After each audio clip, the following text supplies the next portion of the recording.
It's a little too it's a little too early in the day. But I'm getting sunlight, so this is like really good for us. Impossible to look at the camera, but that might actually be a good thing. It might be helpful.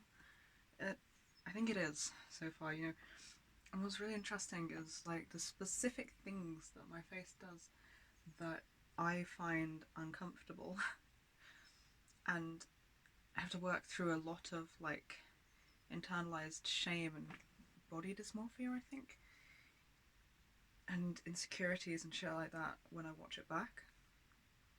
And I've noticed that on the vlogs where I can't see my face, it doesn't happen, and I'm like, oh, I think it's I think it's literally just me tensing up because of the worries. It's not just something that my face like naturally does. So it's like, oh shit. All right, do you want to go for? Yeah, from fuck me. This is intensive. I know, right?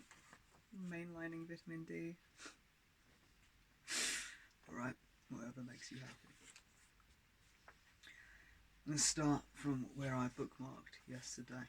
A couple of the chapters that start on toxic shame, since I think this is far more relevant to what is fucking me up than I even had worked out.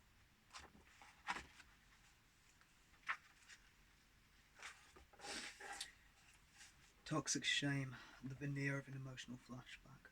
We've definitely read this out once before, but not every part of us has. I don't know if we filmed it, so.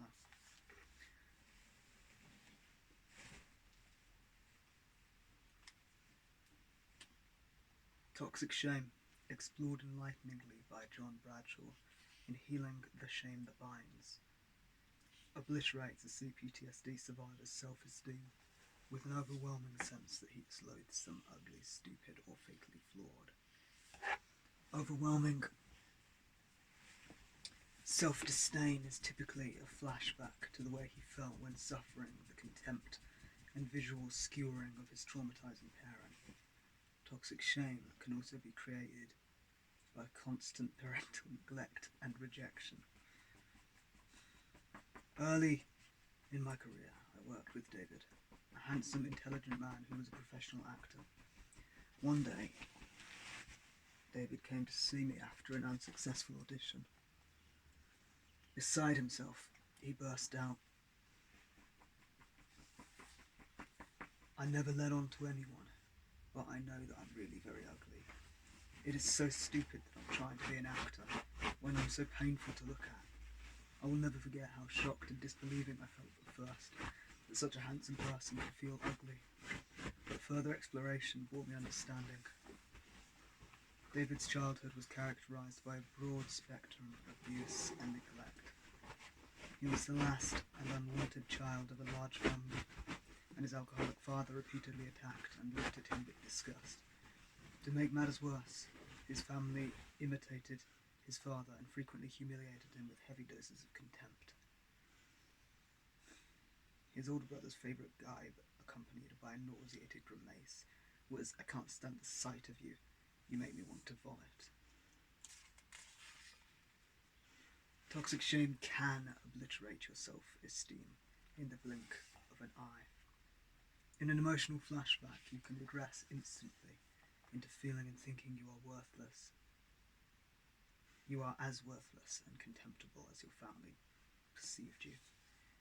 When you're stranded in a flashback, toxic shame devolves into an intensely painful alienation of the abandonment melange. A roiling morass of shame, fear, and depression. The abandonment melange is the fear and toxic shame that surrounds and interacts with the abandonment depression. The abandonment depression itself is the deadened feeling of helplessness and hopelessness that afflicts traumatized children.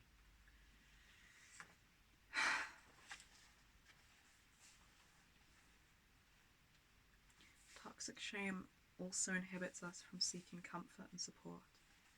In a reenactment of the childhood abandonment, We are flashing back too. We often isolate ourselves and helplessly surrender to an overwhelming feeling of humiliation. If you are stuck viewing yourself as worthless, defective, or despicable, you're probably in an emotional flashback. This is typically also true when you are lost in self-hate and virulent self-criticism. Immediate help for managing emotional flashbacks can be found at the beginning of Chapter 8, which lists 13 practical steps for resolving flashbacks.